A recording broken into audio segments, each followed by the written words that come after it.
Hey, how's it going, guys? Today we're going to be watching this video, Australia on the brink of a per capita recession. I think we're already in a per capita recession in terms of, you know, we're immigrating so many people that our per capita wealth is actually going down. Let's get into it. Thank you. Well, more rate cuts could be on the horizon this morning, with the latest economic figures revealing Australia is on the brink of returning to a per capita recession. Let's bring in AMP Chief Economist Shane Oliver live in Sydney. Shane, you can explain all of that for our viewers at home, but it's hard to see any good here, and I think Australians know it. That's right. I think the bottom line is the cost of living pressures is still bearing down on consumer spending. When we go out there and spend, we do a bit of that, but we really only get excited when we see a lot of discounting in sales, like we saw back on Black Friday and Cyber Monday last year. But we didn't have that in the last quarter, so that didn't support growth. In the meantime, businesses aren't seeing a lot of demand, so they're not raising their investment levels much. And consequently, we saw growth dip again in the March quarter. So the expectation was that growth would pick up. If you go back 3 months or so ago, growth was starting to pick up. I'm pretty sure, in general, with like retail and whatever, these first 3 months of the year are the slowest. And now that we're, into the second quarter, it should have been picking up, but it hasn't really picked up too much. So what's that meaning? Well, yeah, people are just saving their money if they can. Like, at all costs, people are trying to save money because shit is so expensive that you need a pretty decent buffer / emergency fund to afford crazy expenses that just come out of nowhere. And I don't blame people. Why would you be spending your money like no tomorrow? Like, you don't get your value for money anymore. And just to afford, a house, you've got to be saving up for years and years and years. Then once you get that house, your mortgage repayment is insane because, an $800,000 mortgage is like almost $1,000 a week in repayments for 30 years. So if you pay that off, you're paying, 800 odd thousand in interest over 30 years. So most people would probably try and pay it down a little bit faster. At the end of the day, it's just a really crap situation that we're in. And yeah, as I said, like, if you're really struggling, you're working more than 40 hours a week. And when you're working more than 40 hours a week, you're working 50, 60 hours a week, you don't really have time, or you don't really feel like going shopping. You'd rather just come home and go to bed. Like, you're pretty wrecked at the end of the day.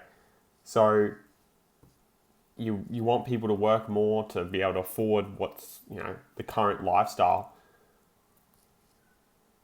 They're gonna be saving a bit more money because they're working even harder for it than they ever have. Now it seems to be fading again. Growth dropping down to 0.2% in the quarter. This is as measured by GDP against earlier expectations that growth would pick up a little bit. So that's a bit depressing. And as you point out, given strong population growth of, we're still running around 1.7% population growth, not as strong as it was a year or two ago, but still pretty strong. That means per person, the economy is going backwards, and it's gone backwards for 9 of the last 11 quarters, almost continuously, apart from 2 quarters.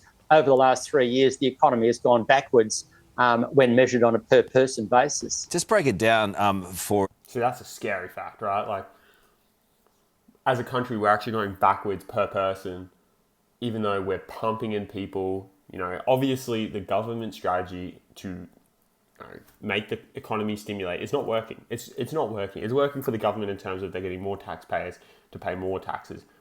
But in reality, or in perspective, the tax that they're actually earning is pretty well similar. Like, it's not that much more because people are ending up earning less or spending less because they're not making as much because there's too many people.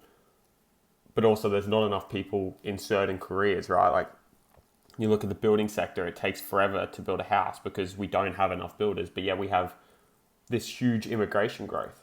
What's going on there? Like, our population's just booming, and yet there's a shortage of houses. So how does that work? It's all going to catch up at some point, I would imagine, and it's not going to look pretty when it does. This as well, even further if you can. So from what I can see, small businesses are struggling. They've got more costs involved with input. Wages are going up in some regard. The output is not going up, it's going backwards. So households are also saving more. They're not spending. So it doesn't necessarily mean there's going to be more money in the economy, even if rates do go down. Well, that's partly right. I mean, the rate cuts are certainly helping. Household income did rise in the last quarter, and it rose quite nicely, and that's why the household savings rate rose from about 3.5% to just above 5%.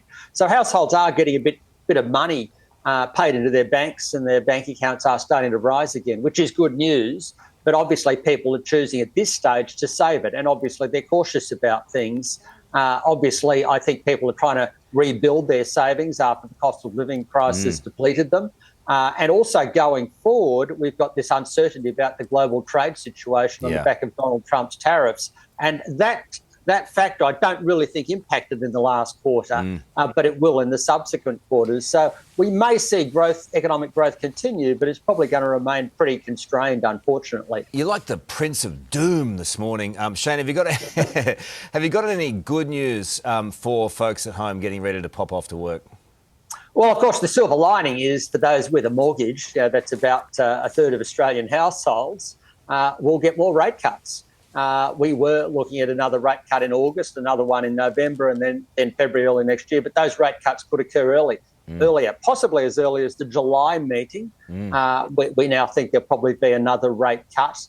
And the money markets are saying there's about an 86% chance of a rate cut now in July. Then there's probably going to be another one in August and in November. So by the end of the year, we could be heading down towards 3% on the official interest rates. And that'll knock 0.75% or so off mortgage rates, and is obviously great news for those who've been struggling over the last few years with those high rates. It's so interesting. The Reserve Bank had one. It's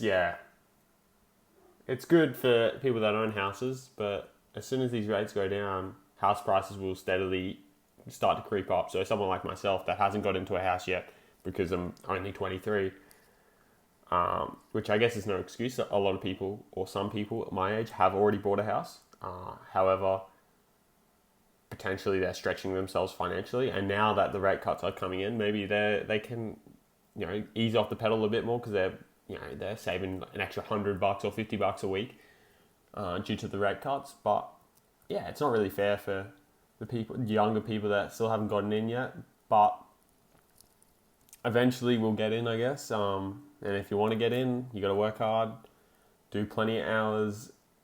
But yeah, your living standard's pretty shot at the moment because you work 40 hours a week and that's just what you make to survive. You then have to work 50, 60 hours to actually save for something meaningful like a house deposit or a holiday or whatever. So it's tough at the moment. Will it ever get better? Potentially. Will it get worse first? I reckon it will. Obviously, I'm just some random guy on YouTube, so who bloody knows what I think? Who cares what I think? But yeah, I'd love to hear your comments below. I read all of them, and if I don't respond to you, that's just because I have nothing else to add to your comment because you're fucking spot on with what you're saying. And yeah, I'll catch you guys in the next one. Later.